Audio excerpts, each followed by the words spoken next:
The Cask of Amontillado. By Edgar Allan Poe. The 1,000 injuries of Fortunato I had borne as I best could, but when he ventured upon insult, I vowed revenge. You, who so well know the nature of my soul, will not suppose, however, that I gave utterance to a threat. At length, I would be avenged. This was a point definitely settled, but the very definitiveness with which it was resolved precluded the idea of risk. I must not only punish, but punish with impunity. A wrong is unredressed when retribution overtakes its redresser. It is equally unredressed when the avenger fails to make himself felt as such to him who has done the wrong. It must be understood that neither by word nor deed had I given Fortunato cause to doubt my goodwill. I continued, as was my wont, to smile in his face, and he did not perceive that my smile now was at the thought of his immolation. He had a weak point, this Fortunato, although in other regards he was a man to be respected and even feared. He prided himself on his connoisseurship in wine. Few Italians have the true virtuoso spirit. For the most part, their enthusiasm is adopted to suit the time and opportunity to practice imposture upon the British and Austrian millionaires. In painting and gemmery, Fortunato, like his countrymen, was a quack, but in the matter of old wines he was sincere. In this respect, I did not differ from him materially. I was skillful in the Italian vintages myself, and bought largely whenever I could. It was about dusk, one evening during the supreme madness of the carnival season, that I encountered my friend. He accosted me with excessive warmth, for he had been drinking much. The man wore a motley. He had on a tight-fitting party-striped dress, and his head was surmounted by the conical cap and bells. I was so pleased to see him that I thought I should never have done wringing his hand. I said to him, "My dear Fortunato, you are luckily met. How remarkably well you are looking today. But I have received a pipe of what passes for Amontillado, and I have my doubts." "How?" said he. "Amontillado? A pipe? Impossible. And in the middle of the carnival." "I have my doubts," I replied, "and I was silly enough to pay the full Amontillado price without consulting you in the matter. You were not to be found, and I was fearful of losing a bargain." "Amontillado? I have my doubts." "Amontillado? No, and I must satisfy them." "Amontillado? As you are engaged, I am on my way to Lucchesi. If anyone has a critical turn, it is he. He will tell me. Lucchesi cannot tell Amontillado from sherry, and yet some fools will have it that his taste is a match for your own. Come, let us go." "Whither?" "To your vaults." "My friend, no, I will not impose upon your good nature. I perceive you have an engagement, Lucchesi." "I have no engagement, come." "My friend, no. It is not the engagement, but the severe cold with which I perceive you are afflicted. The vaults are insufferably damp. They are encrusted with nitre. Let us go, nevertheless. The cold is merely nothing.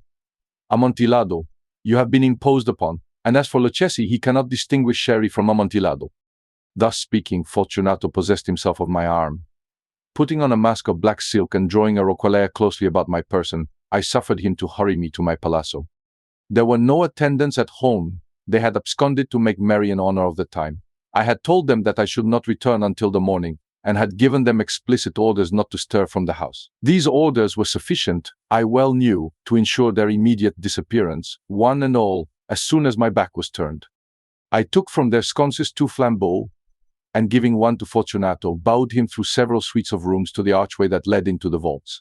I passed down a long and winding staircase, requesting him to be cautious as he followed. We came at length to the foot of the descent, and stood together on the damp ground of the catacombs of the Montresors.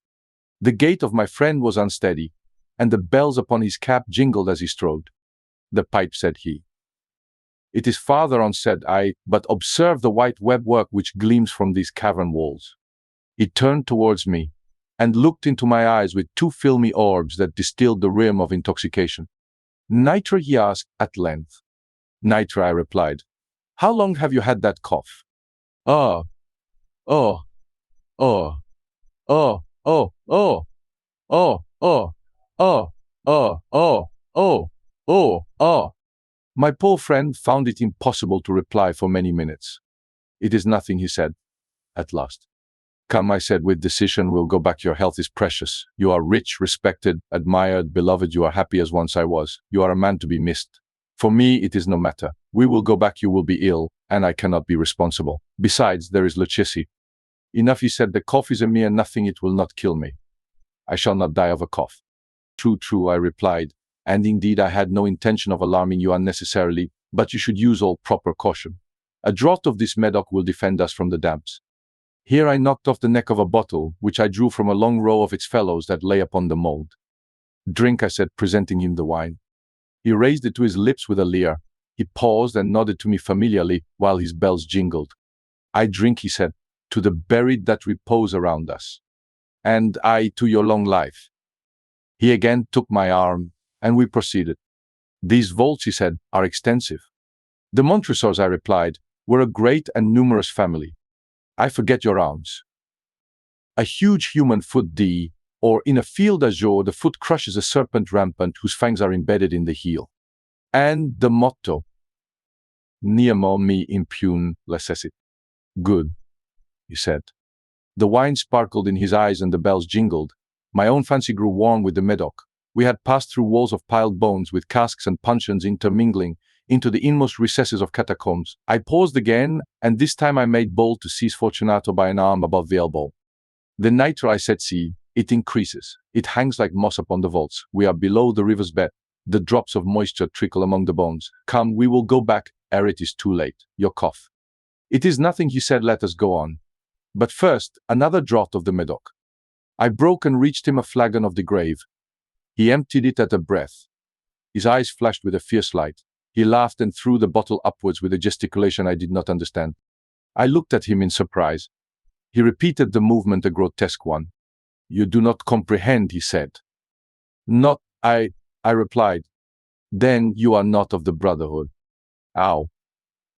"You are not of the Masons." "Yes, yes," I said, "yes, yes." "You? Impossible. A Mason." "A Mason," I replied. "A sign," he said, "a sign."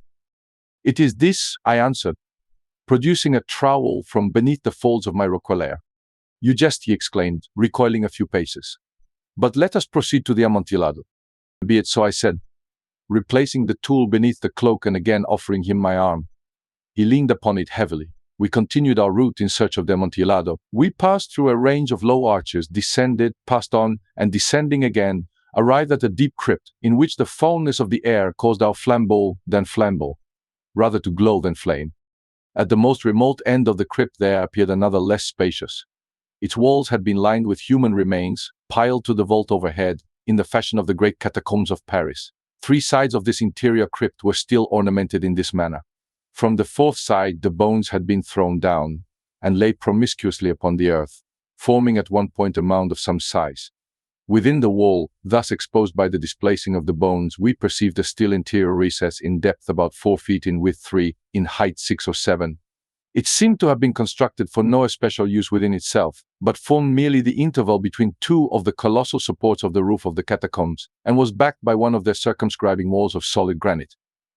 It was in vain that Fortunato, uplifting his dull torch, endeavored to pry into the depth of the recess. Its termination the feeble light did not enable us to see. "Proceed," I said, "herein is the Amontillado. As for Lucchesi." "He is an ignoramus," interrupted my friend, as he stepped unsteadily forward, while I followed immediately at his heels. In an instant he had reached the extremity of the niche, and finding his progress arrested by the rock, stood stupidly bewildered. A moment more and I had fettered him to the granite. In its surface were 2 iron staples, distant from each other about 2 feet, horizontally. From one of these depended a short chain, from the other a padlock. Throwing the links about his waist, it was but the work of a few seconds to secure it. He was too much astounded to resist. Withdrawing the key, I stepped back from the recess. "Pass your hand," I said, "over the wall. You cannot help feeling the nitre. Indeed, it is very damp. Once more, let me implore you to return. No? Then I must positively leave you. But I must first render you all the little attentions in my power." "The Amontillado," ejaculated my friend, not yet recovered from his astonishment. "True," I replied, "the Amontillado." As I said these words, I busied myself among the pile of bones of which I have before spoken. Throwing them aside, I soon uncovered a quantity of building stone and mortar. With these materials and with the aid of my trowel, I began vigorously to wall up the entrance of the niche. I had scarcely laid the first tier of the masonry when I discovered that the intoxication of Fortunato had in a great measure worn off. The earliest indication I had of this was a low moaning cry from the depth of the recess. It was not the cry of a drunken man. There was then a long and obstinate silence. I laid the second tier, and the third, and the fourth, and then I heard the furious vibrations of the chain. The noise lasted for several minutes, during which that I might hearken to it with the more satisfaction. I ceased my labors and sat down upon the bones. When at last the clanking subsided, I resumed the trowel, and finished without interruption the fifth, the sixth, and the seventh tier. The wall was now nearly upon a level with my breast. I again paused, and holding the flambeau over the mason work, threw a few feeble rays upon the figure within. A succession of loud and shrill screams, bursting suddenly from the throat of the chained form, seemed to thrust me violently back. For a brief moment I hesitated, I trembled. Unsheathing my rapier, I began to grope with it about the recess, but the thought of an instant reassured me. I placed my hand upon the solid fabric of the catacombs, and felt satisfied. I reapproached the wall, I replied to the yells of him who clamored. I re-echoed, I aided, I surpassed them in volume and in strength. I did this, and the clamorer grew still. It was now midnight, and my task was drawing to a close. I had completed the 8th, the 9th, and the 10th tier. I had finished a portion of the last, and the 11th. There remained but a single stone to be fitted and plastered in. I struggled with its weight. I placed it partially in its destined position. But now there came from out the niche a low laugh that erected the hairs upon my head. It was succeeded by a sad voice, which I had difficulty in recognizing as that of the noble Fortunato. The voice said, Ha, ha, he. A very good joke indeed, an excellent jest. We shall have many a rich laugh about it at the Palazzo, he. Over our wine, he. The Amontillado, I said. He. Yes, the Amontillado. But is it not getting late? Will not they be awaiting us at the Palazzo, the Lady Fortunato and the rest? Let us be gone. Yes, I said, let us be gone. For the love of God, Montresor? Yes, I said, for the love of God. But to these words I hearkened in vain for a reply. I grew impatient. I called aloud, O Fortunato. By no answer. I called again, Fortunato. No answer still. I thrust a torch through the remaining aperture and let it fall within. There came forth in reply only a jingling of the bells. My heart grew sick on account of the dampness of the catacombs. I hastened to make an end of my labor. I forced the last stone into its position. I plastered it up. Against the new masonry I re-erected the old rampart of bones. For the half of a century no mortal has disturbed them. In pace requiescat. The end. Best audiobooks for free. Hopes that you have enjoyed this production of The Cask of Amontillado by Edgar Allan Poe. Please subscribe to our channel on YouTube and Rumble, as your subscription is the support we need to create more great free content.